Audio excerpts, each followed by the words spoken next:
அரிசியிலே ஆட்டாவோட ருசி இருக்கும். அம்மியில் அரைச்சி ஆக்கி வச்ச நாட்டு கோழி பட்ட கிளப்பம்.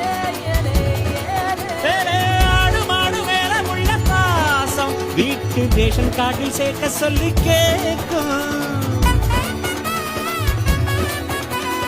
தண்ணி கேட்ட போது தரும் நேசம் வெள்ளந்தி மனிதர்கள் வாசம் மண்ணு எங்க வீசம்.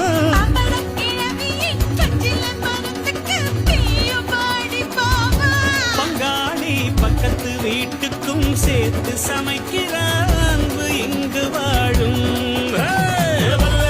வல்லலக்கா சேலத்துக்கா மதுரைக்கா வெட்டாசிக்கா திருச்சிக்கா திருத்தணிக்கா வல்லலக்கா ஒட்டு மொத்த மக்களுக்கா காவிரி யாரும் கை குத்தல் அரிசியும் மரம்